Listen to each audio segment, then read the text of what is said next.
Saudara, pada kesempatan ini kita akan bersama-sama belajar satu kebenaran mengenai sikap berjaga-jaga. Berjaga-jaga.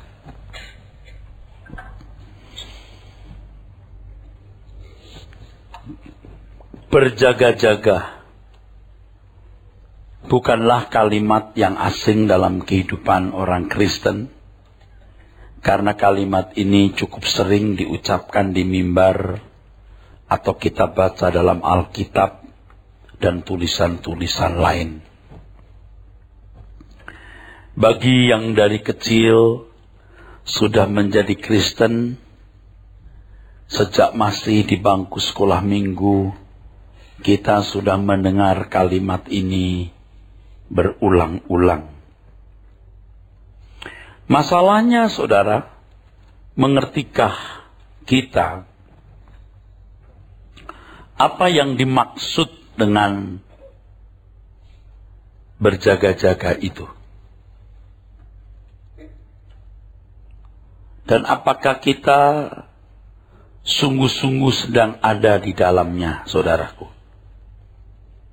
Apakah kita sungguh-sungguh sedang ada di dalamnya, saudara? Apakah kita sekarang ini sungguh-sungguh sedang dalam sikap berjaga-jaga? Kita melihat, saudara, dalam bahasa asli Alkitab cukup menarik. Kata berjaga-jaga ini Gregoreo. Gregoreo. Kita membacanya cukup Gregoreo.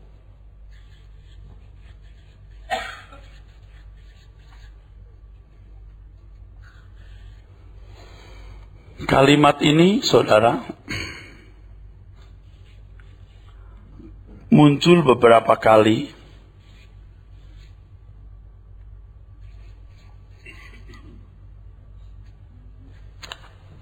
di dalam Alkitab yang memiliki pengertian selain to watch.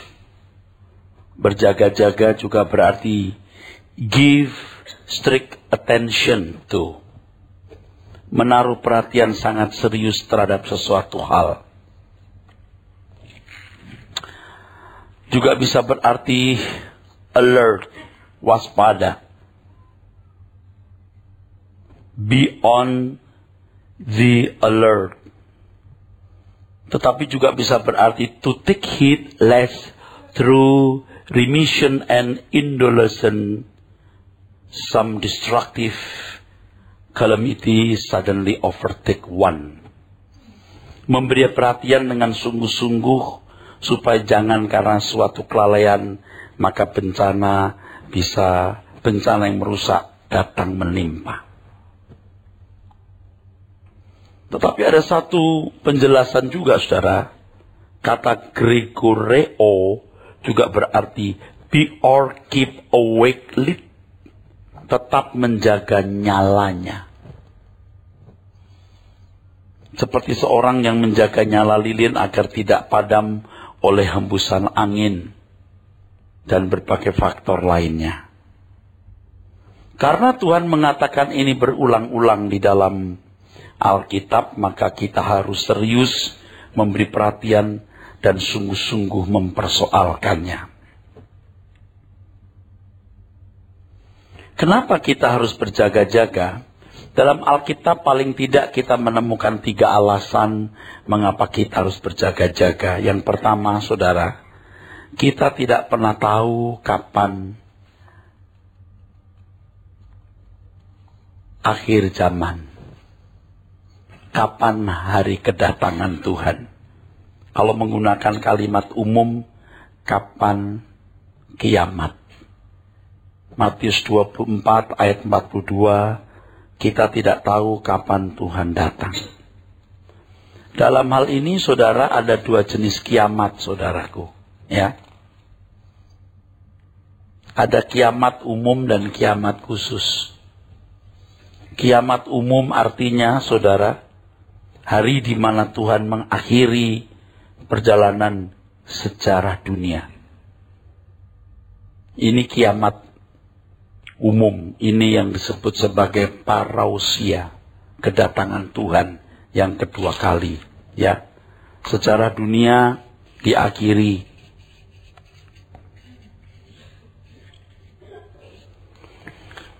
Yang kedua, kiamat khusus tadi. Bahwa setiap orang, saudaraku, memiliki hari kiamatnya. Jadi ketika seorang mengembuskan nafas yang terakhir, itulah kiamatnya, saudara. Jadi tidak usah menunggu parousia, kedatangan Tuhan yang kedua kali. Tidak usah menunggu Tuhan mengakhiri sejarah dunia.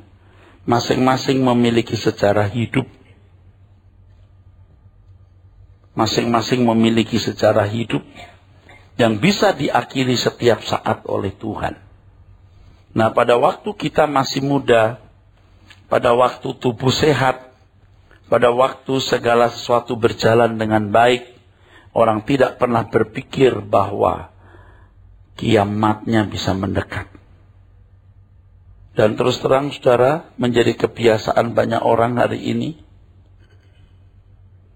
tidak terbiasa menghayati kenyataan bahwa kematian bisa menghampiri hidupnya setiap saat.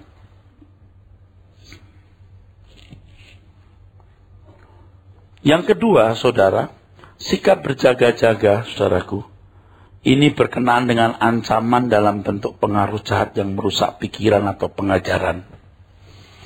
Kalau saudara membaca dalam Alkitab, saudara menemukan yang disebut ragi, orang Farisi. Saudara menemukan kata ragi di situ, bukan ragi kue, saudara. Di Matius 16 ayat 6, berjaga-jagalah dan waspadalah terhadap ragi orang Farisi dan Saduki. Ragi orang Farisi maksudnya pengaruh negatif melalui pengajaran dan sikap hidup yang salah. Kalau dalam konteks Matius 16 ini, yang diajarkan dan ditunjukkan oleh rohaniwan palsu.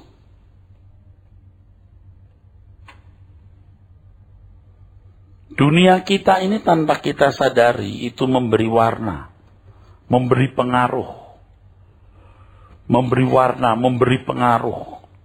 Sama seperti makanan yang kita konsumsi hari demi hari itu, saudara, memberi pengaruh.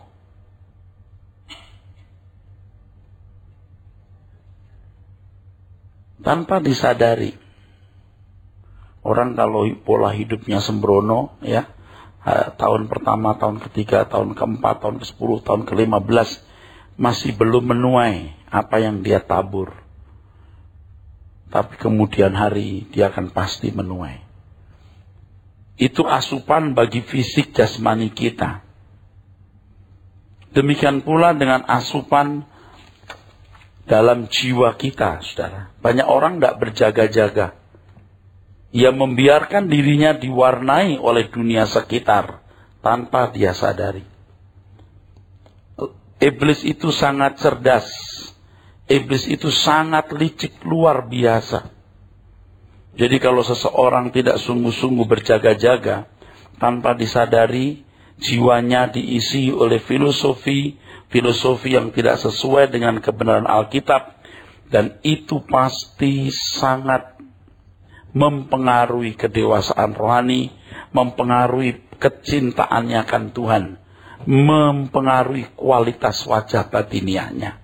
Bagaimanapun, yang sungguh-sungguh berdandan saja tidak kunjung memiliki wajah batiniah yang cantik, apalagi yang mengabaikan, yang lalai, saudara.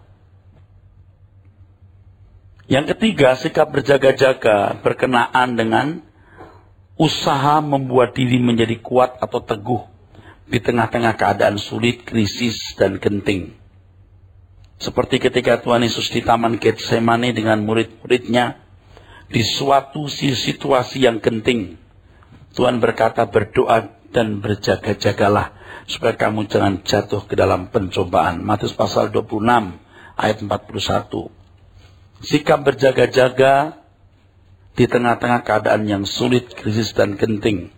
Nah, saudara, sering kita tidak menyadari bahwa situasi kita sedang genting, saudara.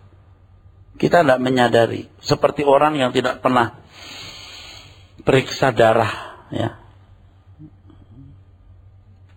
Ada yang takut periksa darah, nanti ketahuan sakit katanya. Ya, ini serius, tidak mau periksa darah. Takut kalau ada penyakit jadi gusar dia. Nih, orang-orang bunuh diri itu begitu tuh, saudara. Ya.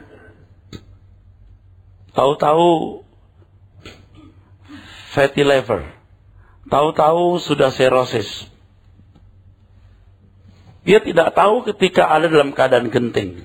Kalau fisik bahasa dideteksi, ya, dengan laboratorium kesehatan. Tetapi kalau wajah batiniah, rohani seseorang, itu sulit menemukan laboratoriumnya. Kecuali kita sungguh-sungguh belajar firman, sungguh-sungguh mencari wajah Tuhan, dan nanti akan saya sedikit singgung ini, saudara. Sampai kita menemukan bahwa kita sedang krisis. Nah, lebih konyol lagi ada orang yang menyadari dia krisis, tetapi dia tidak membenahi diri. Tahukah saudara, orang-orang seperti itu sebenarnya tidak menemukan atau belum melihat krisis yang sesungguhnya. Saya sudah berapa kali mendengar orang berkata, wah saya sih masih duniawi. Ya, tapi dia tanpa perasaan krisis. Ini kalau Tuhan datang kembali, saya menghadap Tuhan, waduh bisa nggak dikenal Tuhan saya. Tapi dia tidak membenahi diri, dia belum punya perasaan krisis yang benar. Sikap berjaga-jaga ini ya menyangkut satu, bahwa hari kiamat yang dihadapi seseorang itu seperti pencuri, betul saudara? Yang kedua berkenaan dengan pengajaran yang tidak sesuai dengan kebenaran firman Tuhan, yang bisa merusak konstelasi berpikir kita.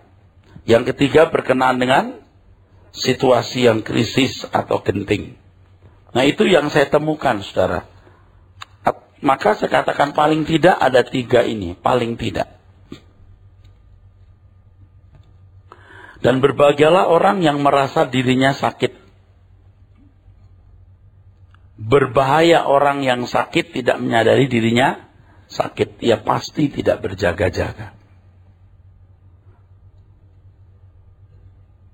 Saudara mengerti 3 hal ini?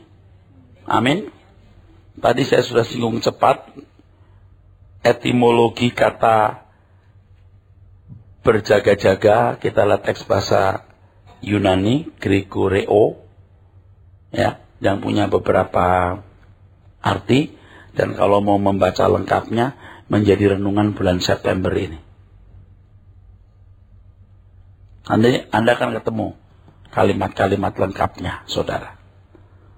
Nah, berjaga-jaga itu sejatinya bukan sekedar sikap yang dimiliki sesaat pada waktu merasa ada bahaya yang mengancam.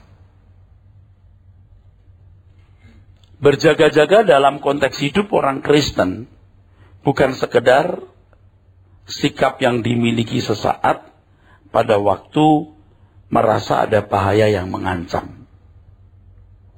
Berjaga-jaga merupakan irama hidup yang tidak pernah berhenti.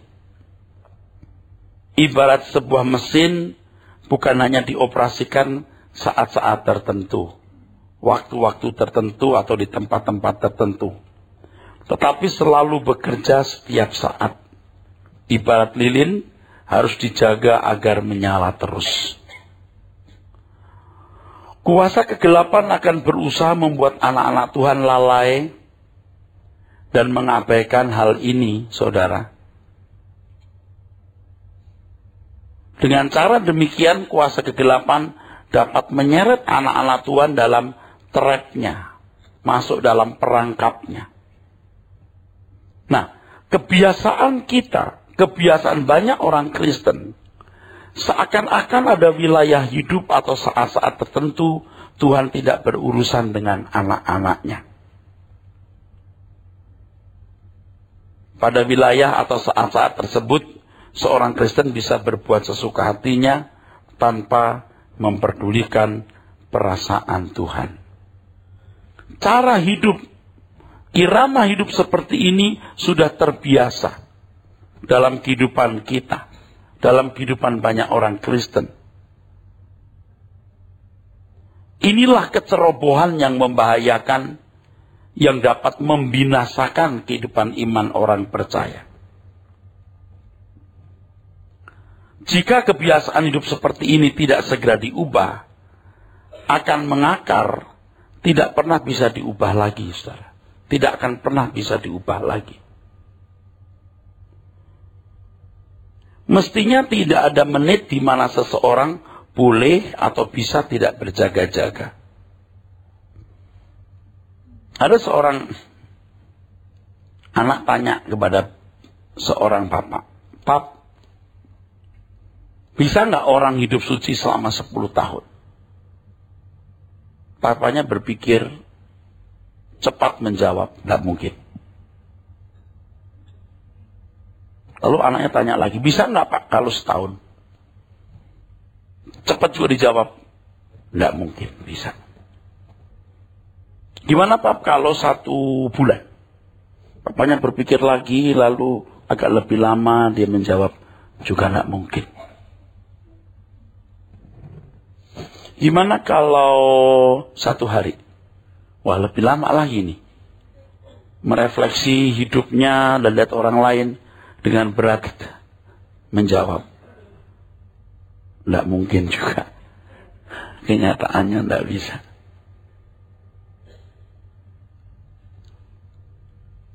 "Pap, gimana kalau 1 menit?" Wah, lebih lama lagi. Papanya berpikir, 1 menit itu 60 detik. Bisa ya, bisa tidak, nak. Tapi nggak dijamin. Lalu pertanyaan terakhir, kalau 1 detik bisa nggak, Pak? Bisa nggak 1 detik orang nggak berbuat dosa? Bisa.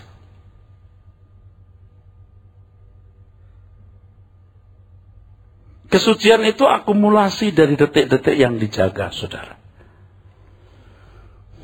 Bukan setahun, waduh nggak mungkin, lalu berkata, ya kita manusia yang penuh kelemahan dan kekurangan, jadi kita nggak bisa hidup suci. Udah give up.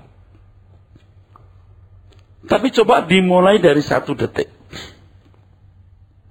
Saudara jangan pikir saya tidak belajar di sini. Saya sudah mulai 1 detik, 1 menit, 1 jam. Saya pernah cerita di sini. Menit keberapa? Menit kesekian. Aduh, kok salah ya. Dan kalau sudah salah, kita nggak berberes, salah lagi, lalu kita mulai, ya memang manusia penuh kelemahan kekurangan, besok dimulai lagi ya. Itu kecerobohan. Itu kecerobohan. Tadi saya menyinggung bahwa sikap berjaga-jaga itu berkenaan juga dalam suasana genting atau krisis hidup seseorang. Nah sekarang Anda merasa krisis nggak? Itu masalahnya, saudara.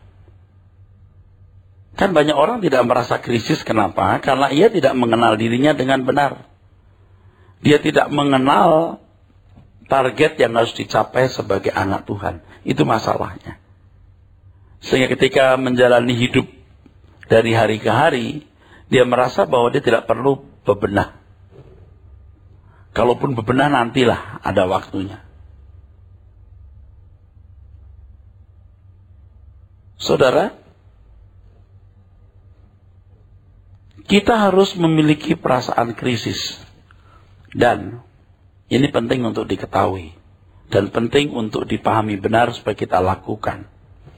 Bahwa kitalah yang harus menguatkan diri kita. Ini penting. Anda tahu bahwa apa yang diajarkan banyak orang itu tidak tepat benar. Seolah-olah Tuhan selalu akan menopang kita.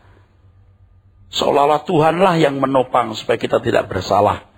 Seolah-olah Tuhanlah yang menopang supaya kita tidak jatuh dalam dosa.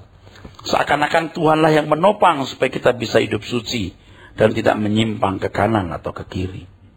Faktanya, saudara, orang yang berdoa bimbinglah aku Tuhan, topanglah aku Tuhan, tetap bersalah.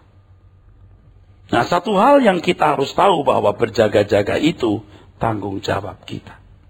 Bukan tanggung jawab Tuhan. Anda masih bersama saya? Detik pertama aku harus menguatkan diriku. Detik kedua aku harus menguatkan diriku. Detik ketiga harus menguatkan diriku.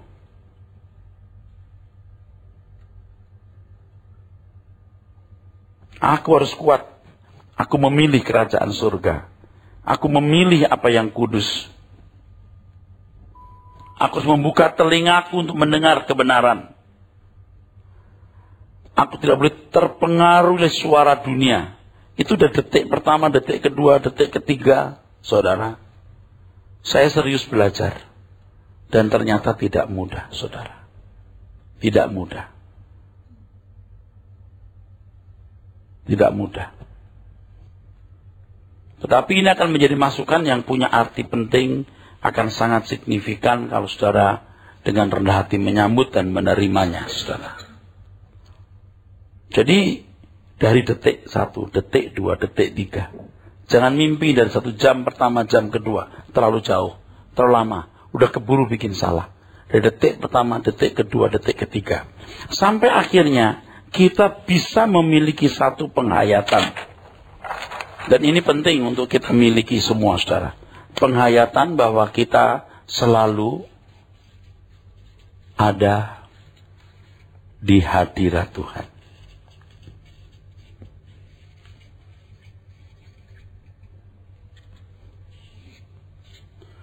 Tidak ada wilayah dan saat di mana kita tidak ada di hadirat Tuhan, saudara. Biasakan kita selalu menghayati bahwa kita ada di hadirat Tuhan. Kalau saudara tidak membiasakan ini, Anda nggak akan pernah bisa.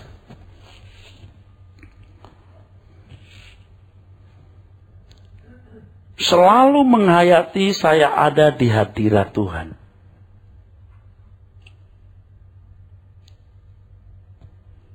Oleh sebab itu mengenal Allah jangan hanya bagian dari hakikatnya. Harus mengenal seluruh hakikat Tuhan, bukan sebagian hakikatnya. Nah, kebiasaan orang kan Allah dikenal Allah yang tidak berubah dari kasih dan kuasanya. Kasih dan kuasanya. Dan di balik itu ada maksud-maksud terselubung. Ya. Intrik-intrik licik di mana orang mau memanfaatkan Tuhan. Nangkap, saudara? Nangkap?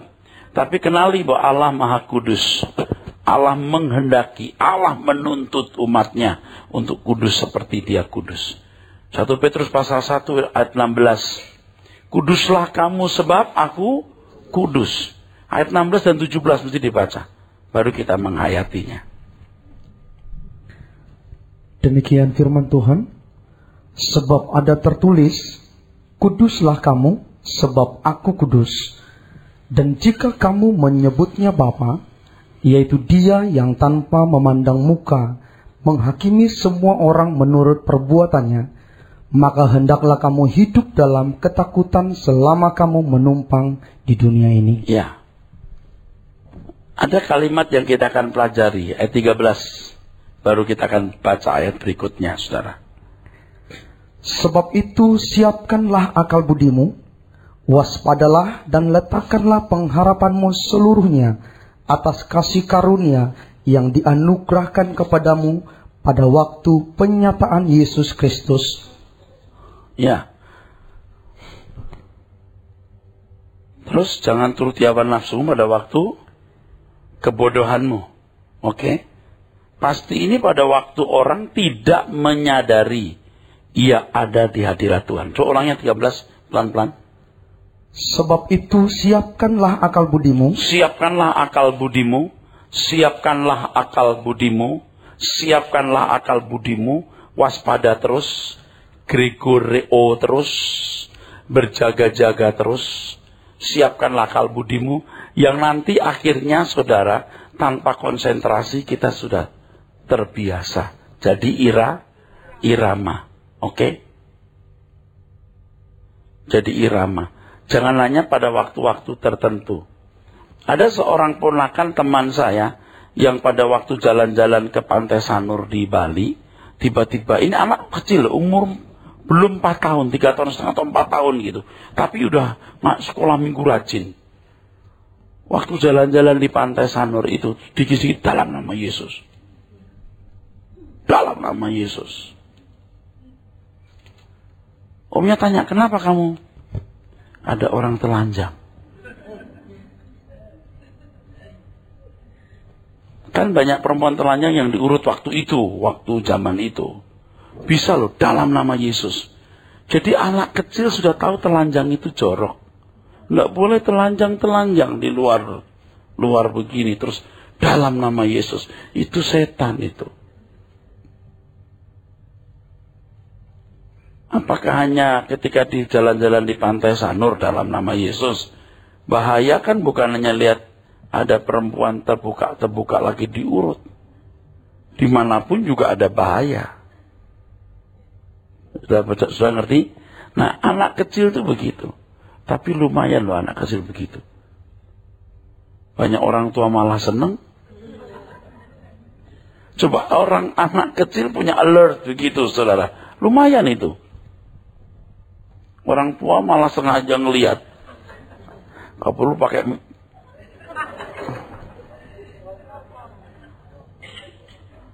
teropong. Siapkan seluruh akal budimu. Terus? Waspadalah dan letakkanlah pengharapanmu seluruhnya atas kasih karunia yang dianugerahkan kepadamu pada waktu penyataan Yesus. Penyataan, bukan pernyataannya, penyataan. Letakkan seluruh pengharapanmu pada waktu penyataan. Ada satu kalimat yang saya tidak jelaskan, tapi saya ngomong aja ya saudara. Setuju? Semua kenikmatan di bumi ini akan Anda nikmati di surga. Udah itu aja, jangan tanya. Semua kenikmatan yang bisa dimiliki di bumi akan nikmati di surga. 100 kali lipat. Jadi kalau kita menaruh seluruh pengharapan kita pada penyataan Tuhan Yesus, Anda beruntung. Nah, masalahnya bagaimana memindahkan hati ke sana. Tadi pagi, bangun pagi, saya sudah berdoa dengan kalimat ini. Terus kalimat ini saya ulang. Tuhan, pindahkan hatiku ke surga. Pindahkan. Gak main-main. Apa yang saya katakan gak main-main, saudara. Saya punya uang atau tidak punya uang, terhormat atau tidak. Apapun masalah yang kuhadapi menjadi kecil. Pindahkan hatiku ke surga. Biar aku memilih jalan ini. Biar. Walaupun nampak asing. Saya kan nampak asing. Saya kadang-kadang juga melihat kok saya jadi agak asingnya. Atau bahkan asing. Tapi saya memilih ini. Ini pilihan saya. Dan saya mengajak orang-orang yang mempercayai Tuhan. Yang kedua mempercayai saya. Untuk ikut. Pindahkan hatimu di surga. Anda nggak lama hidup kok. Kalau besok Anda mati, Anda baru berani kan? Oh mau Pak. Kalau besok udah mati kan? Karena nggak jelas kapan Anda mati, Anda tidak berani. Padahal kalau Anda memindahkan hati di surga itu bukan berarti lalu Anda jadi tidak bisa bersosialisasi dengan orang lain, jadi malas. Oh enggak. Sama sekali Anda nggak jadi aneh. Walaupun kita lihat diri kita kok jadi aneh ya. Tentu karena beda dengan cara berpikir kita yang lama. Saya mengingatkan, jangan sampai Anda nggak bisa pindahkan hati itu. Jangan sampai. Kalau Anda menghadapi Tuhan, berurusan dengan Tuhan masih nampak asing, Anda nggak akan jadi kekasihnya. Nggak mendadak langsung jadi akrab, nggak mungkin. Akrab mau dimulai dari sekarang. Hulu balang yang setia kepada Tuhan Yesus akan jadi hulu balang selamanya. Letakkan pengharapanmu sepenuhnya. Wah, ini satu dekade yang hebat dalam hidup seseorang ketika memindahkan hatinya di surga. Wah, ini hebat saudara. Ini luar biasa. Saudara yang percaya Tuhan Yesus, saudara yang juga percaya saya, ayo. Tulus saya tidak akan memanfaatkan saudara untuk kepentingan saya pribadi. Maksud saya mengatakan ini adalah, ayo, kita semua juga belum sempurna, tapi kita mau tidak bersalah dalam segala hal. Kita mau memindahkan hati kita di surga. Tadi saya ucapkan kalimat apa yang saya bilang jangan nanya-nanya. Anda akan menikmati segala kenikmatan yang Anda nikmati di dunia. Allah menciptakan semua kenikmatan ini tidak temporal tapi abadi. Hanya bedanya di sana tidak ada unsur dosa. Makan, minum, rekreasi dan semua kita akan nikmati. Oleh sebab itu, saudara mendengar CD khotbah saya mengenai surga. Anda akan mendapat penjelasan yang sangat logik surga itu apa. Kenapa surga seperti misteri? Tidak misteri. Sebab surga pada dasarnya pengulangan dunia yang menjadi produk gagal oleh manusia ini. Letakkan pengharapanmu seluruhnya. Nah, orang baru bisa baik makan atau minum atau melakukan segala sesuatu dilakukannya untuk kemuliaan Allah. Anda kalau nggak paksa diri tidak bisa. Rasanya setelah sekian puluh tahun saya melayani Tuhan, baru tahun-tahun belakangan ini bergerak. Baru move, hati saya baru move. Baru bergerak. Baru bergerak.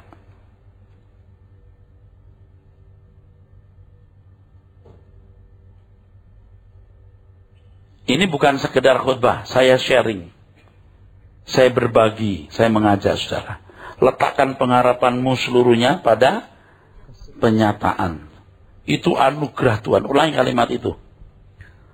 Letakkanlah pengharapanmu seluruhnya atas kasih karunia yang dianugerahkan kepadamu. Itu tidak ternilai harganya itu. Terus? Pada waktu penyataan Yesus Kristus. Amin. Amin. Terus? Hiduplah sebagai anak-anak yang taat, dan jangan turuti hawa nafsu yang menguasai kamu pada waktu kebodohanmu. Tetapi pada waktu kebodohanmu, ketika engkau bodoh, ketika engkau tidak bijaksana, yaitu ketika engkau tidak menyadari engkau sedang ada di hadirat Tuhan. Sering kan kita lupa kan, waktu di gereja kita kan sungguh-sungguh. Begitu kita keluar dari gereja ini, emosi sedikit sudah setan loh, sialan loh. Tuh lihat, kita mudah sekali begitu saudara. Aduh. Ayo kita belajar. Kita sudah gagal, oke kita minta ampun. Dari detik ke detik. Yang berat itu jaga hati, saudara. Karena hati ini tidak bisa dilihat oleh orang. Waktu kita ngomong untuk kesombongan, waktu kita ngomong untuk keangkuhan, waktu kita tidak menyatakan yang sebenarnya, bukan bohong, bukan A jadi B, tapi A jadi A1, itu pun bohong.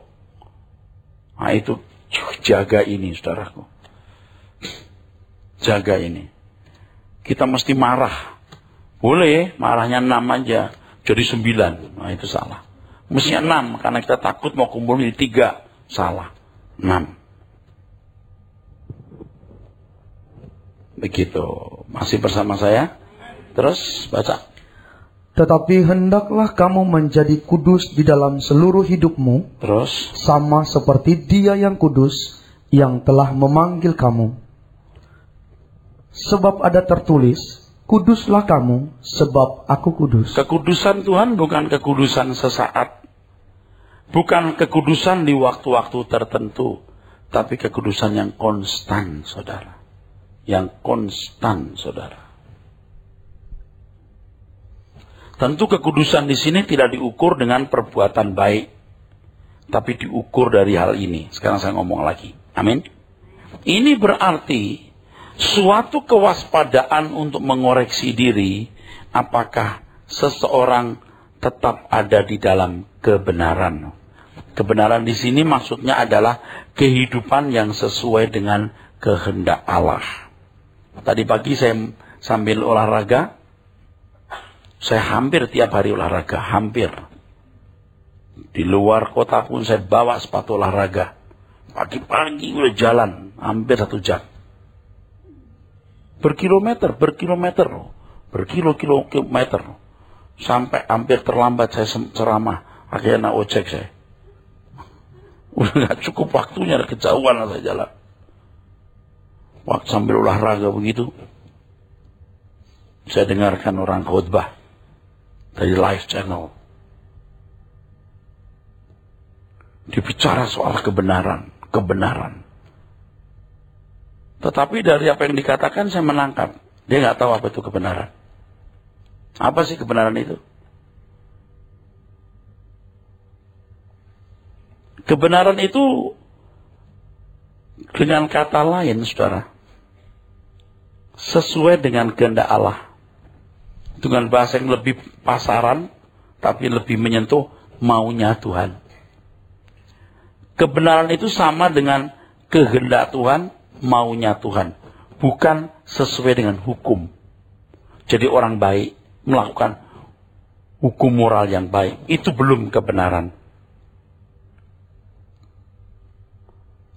Orang yang berjaga-jaga adalah orang yang selalu ada di dalam kehendak Tuhan. Atau maunya Tuhan itu apa.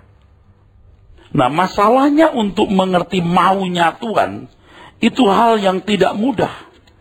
Maunya manusia saja sulit diterka, apalagi maunya Tuhan yang tidak kelihatan. Amin, saudara. Ini kan rumit. Ya memang tidak ada barang bagus harga murah. Sampai hari ini pun juga rasanya kita belum menangkap maunya Tuhan secara sempurna. Belum, saudaraku. Ya. Biasanya orang memiliki ukuran atau pemahaman yang berbeda-beda mengenai kehendak Tuhan atau maunya Tuhan itu, saudaraku. Masing-masing punya konsep itu. Kalau tadi saya katakan orang hanya melihat 1-2 aspek dari hakikat Tuhan. Allah itu kasih, Allah itu berkuasa. Yang membuat orang jadi oportunis. Dia mesti lihat hakikat Tuhan yang lain.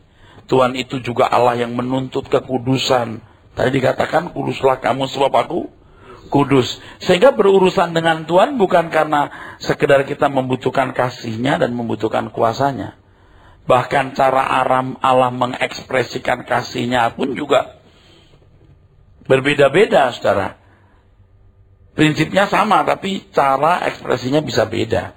Seorang ibu untuk anak umur 7 bulan, 2 tahun, 3 tahun, timang-timang, cium-cium, biar dia ngompol, juga masih dicium, saudara. Coba umur 7 tahun. Digeprak dia kalau nggak bangun. Itu cara mengasihi. Dia ngompol, suruh ngangkat koper. Bantalnya sendiri, jemur. Kamu udah umur sekian kok masih ngompol. Beda. Jangan dilihat cara atau ekspresi Allah bertindak, tapi lihatlah prinsipnya. Hakikat Tuhan yang pasti permanen, yang tidak berubah. Nah, bagaimana orang memahami kehendak Tuhan atau maunya Tuhan? Yang pertama, seseorang harus memiliki konsep yang benar mengenai siapa Allah, bagaimana pribadi Allah. Mau tidak mau. Dari Kejadian sampai Wahyu harus dibedah, dieksplor habis-habisan. Jadi hal belajar firman Tuhan ini mestinya harus dianggap lebih dari sekedar Anda olahraga atau menyenangkan diri dengan berbagai hobi, saudara. Orang bisa bangun jam 2 pagi kok untuk bola. Euro 2012. Lalu besoknya mendiskusikan kenapa ini kalah, kenapa itu menang, kenapa Inggris kalah, gitu-gitu ya. Kenapa Jerman kalah, Italia menang gitu. Kenapa kita tidak serius menganggap ini sebagai hal yang betul-betul mulia dan kita membutuhkan. Sebab kita nggak pernah tahu maunya Tuhan, tidak pernah tahu kehendak Tuhan. Sampai kita sungguh-sungguh mengenali Dia dari Kejadian sampai Wahyu. Dan itu obsesi saya, saudara. I am a teacher. Saya punya panggilan sebagai guru untuk mengajar. Saya bersyukur saya dipanggil di pertemuan para pendeta, di sidang majelis pendeta, bahkan pertemuan-pertemuan sinode dari gereja. Ya. Bukan gereja di mana saya berafiliasi, malah gereja lain. Tidak apa-apa. Saya bersyukur punya kesempatan banyak. Saya mengajar, saudara. Kemarin saya cerita ada seorang pendeta yang ya dari gereja aliran kemakmuran itu. Biasanya gerejanya kaya dan besar, saudara. Ketika diberi CD, saya dibanting CD saya. Dia berkata ini pendeta 10 khotbahnya 9 nyerang pendeta lain. Dibanting sama dia. Nah pada waktu saya seminar dia ada. Saya belum ngomong, belum 5 menit dia sudah berdiri. Dia di belakang. Dia tanya saya. Saya jawab. Nanya lagi, saya jawab. Sampai dia jalan, duduk paling depan. Makin nanya, makin sering, makin malu dia. Sebab setiap pertanyaan pun harus saya perbaiki dulu. Maksud you apa ini? Sebab saya mengenal konsepnya. Keselamatan itu apa? Selamat itu apa? Terus, you ngerti gak teks aslinya? Saya jawab, blek. Makin nanya, makin malu. Sampai gak bisa ngomong, sampai ikut amin.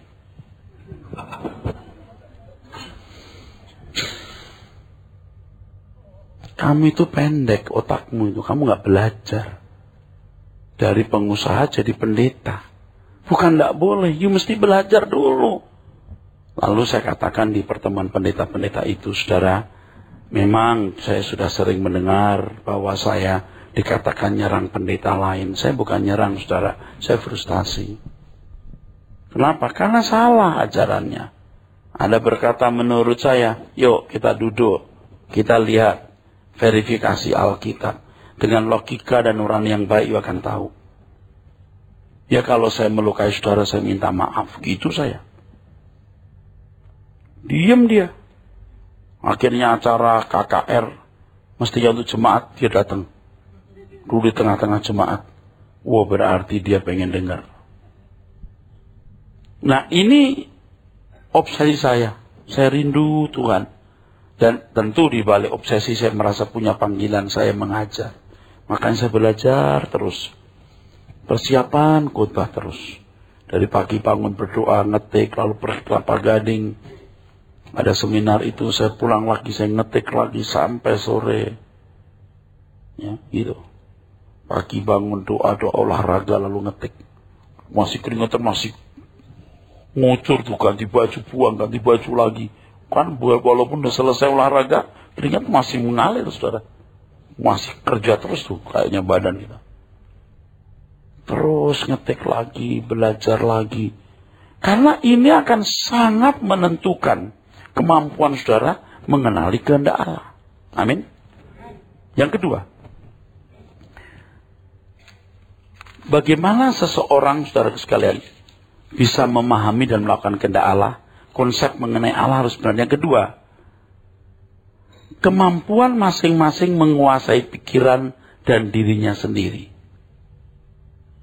Kalau tadi saya menyinggung, harus berjaga-jaga karena adanya ragi orang Farisi yang sejajar dengan pengajaran yang tidak sesuai dengan Alkitab. Harus berjaga-jaga. Maka dia harus mengisi pikirannya dengan kebenaran. Yang kedua, kemampuan masing-masing menguasai pikiran dan dirinya sendiri secara menyeluruh.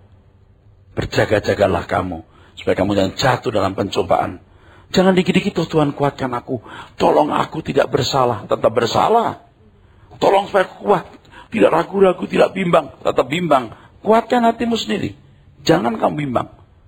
Tuhan saja berkata kepada Yosua, jangan menyimpang ke kanan atau ke kiri. Kuatkan, teguhkan hatimu. Kita sendiri yang meneguhkan hati kita. Jangan semua diborong Tuhan, itu tanggung jawab kita. Jadi masing-masing kita harus menguasai pikiran dan diri kita sendiri. Harus. Kalau enggak akan bisa. Nah kadang-kadang kita itu orang Kristen begini, semuanya oleh anugerahmu Tuhan. Ya, semuanya oleh anugerahmu itu apa pengertiannya? Harus dijabarkan dengan jelas. Seolah kita tidak punya peran. Kan goblok. Ngawur di situ. Aku ada sebagaimana ada karena anugerah Tuhan. Ya, Tuhan menyediakan semua sarana anugerah. Sehingga kita bisa ada sebagaimana ada karena anugerahnya. Tetapi dari pihak manusia harus meresponi anugerah itu secara bertanggung jawab. Tindakan manusia, reaksi apapun yang dilakukan, nol tanpa anugerah. Setuju? Jadi kita bisa mengatakan karena anugerahnya aku ada sebagaimana aku ada. Tetapi itu pun harus disertai dengan respon dan reaksi manusia dalam anugerahnya. Ya Tuhan, gerakkan hati saya untuk pergi ke Penin. Tidak bisa. You harus melangkah sendiri. Aku malas berdoa ya. Ya Tuhan, tolong aku untuk bisa berdoa. Oh, tidak bisa. Di situ nampak Anda setia nggak sama Tuhan? Anda menghargai Tuhan nggak? Kalau Tuhan membuat kita bisa menghargai Dia, Tuhan membuat kita merindukan Dia, semua made in Tuhan. Itu bukan Tuhan yang sehat. Kitanya harus memiliki respon. Supaya kita bisa diadili. Supaya etika bisa tampil secara wajar. Supaya ada mahkota, upah, dan lain sebagainya. Ada penghakiman. Kalau semua made in Tuhan, ya Tuhan menghakimi dirinya sendiri dah. Suka-suka asal Tuhan yang menentukan, Tuhan yang mengatur semua. Untuk bisa hidup di dalam kehendaknya, seseorang harus berani masuk dalam kehidupan menyangkal diri atau mengenakan pribadi Kristus. Ini kehidupan yang dibahasakan dengan hidupku bukan aku lagi. Wah, ini perlu keseriusan, saudara. Waktu kita mau marah, ini marahnya ini berapa derajat mestinya? Kita serius. Kita semua nggak serius. Gue lagi mau marah, gue ledakin aja sudah. Kita harus tahu kapan ya marah. Berapa derajat ya saya harus marah. Wah, kalau dulu nggak ada urusan begitu saya, saudara. Sengaja kalau ada kesempatan marah, waduh, kayak orang sakit jiwa. Kayak psikopat gitu. Pokoknya kesempatan marah, malah kita menikmati marah kita itu.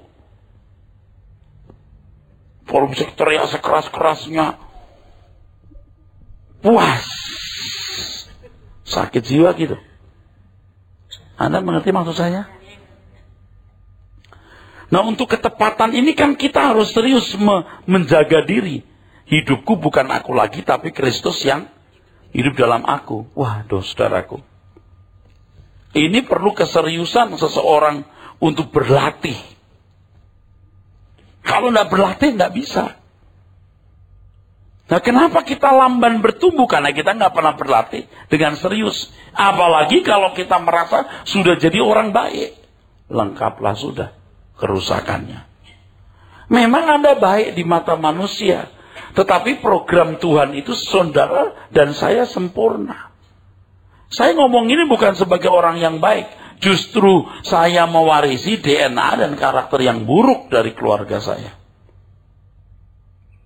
Tapi saya berjuang. Kalau saya lihat keluarga saya atau saudara saya dengan gaya hidupnya, saya sempat berpikir begini. Kalau saya nggak bertobat, saya model begini nih. Waduh. Benar-benar liar. Nah, kalau saya menjadi seperti hari ini, saya sudah sekolah lama. Ini pun juga belum beres. Ya, nggak tahu ya apakah sudah finishing ya. Atau nggak finishing? Udah finishing gitu. Kalau bangun itu sudah bentuknya tinggal finishingnya. Atau jangan-jangan masih belum finishing. Dan banyak orang belum berbentuk sama sekali. Cara dia memandang penderitaan orang, cara dia memperhatikan kesulitan orang lain, itu semua harus dibangun dari karakter Kristus. Kalau you harus ngasih 10 ke dia, karena saya simpati 20, nggak boleh. Karena pelit kasih 1, keliru juga. Amin. Nah, di situ kita belajar ketepatan melakukan apa yang menjadi kehendak Tuhan. Ketepatan di situ loh. Nah, kalau kita sembrono, ya udah. I am the king, I am the law. Aku rajanya, aku hukumnya. Anda masih bersama saya? Ada orang-orang baik yang tindakannya juga baik. Nggak bisa dicela, baik. Tapi apakah itu sesuai dengan pikiran perasaan Allah? Nah, itu problemnya. Itu masalahnya, saudara. Apakah sesuai dengan pikiran atau perasaan Allah? Itu problemnya. Ya, coba kita berjaga-jaga. Sebab sampai kita mati untuk menemukan ketepatan itu, saudara, itu prosesnya panjang. Ini jangan lupa, ini kalimat penting, maka saya tulis. Tuhan bereaksi terhadap tindakan kita. Tadi di ayat 17, 1:1 tadi, ada kalimat apa? Dan jika kamu menyebutnya Bapa, kalau kamu menyebutnya Bapa, kamu jadi anak, toh? Terus? Yaitu Dia yang tanpa memandang muka, menghakimi semua orang menurut perbuatannya. Menurut perbuatannya dinilai perbuatanmu. Tidak peduli kamu pendeta atau bukan. Dia nggak pandang muka. Terus? Maka hendaklah kamu hidup dalam ketakutan selama kamu menumpang di dunia ini. Iya, tidak peduli kamu ngaku beriman atau tidak, perbuatanmu. Tidak ada itu firman yang mengatakan kamu dihakimi menurut imanmu. Dihakimi menurut perbuatanmu. Dari perbuatanmu nampak imanmu. Jadi kalau perbuatanmu tidak benar, kamu tidak punya iman. Nangkap itu, saudara? Jadi saudara melihat di sini untuk menemukan ketepatan itu, ini sebuah proses panjang, saudara. Sudah puas nggak Tuhan dengan keadaanku? Ini kalimat penting. Puaskah Tuhan melihat keadaanku hari ini? Apakah kita sudah ada di sini? Atau masih di sini? Atau di sini?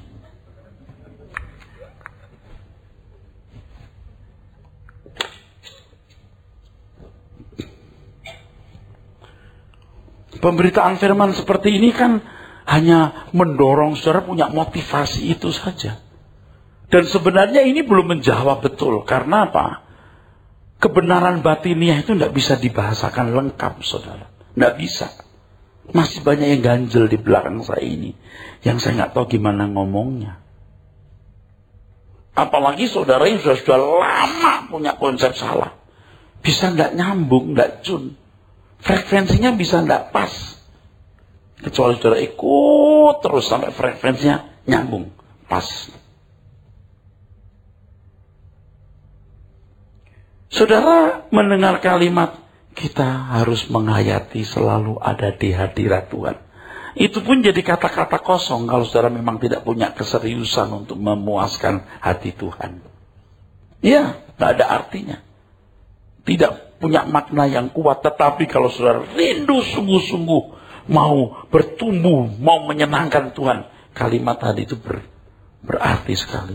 Bahwa kita selalu ada di hadirat. Ada dalam pemandangan mata Tuhan.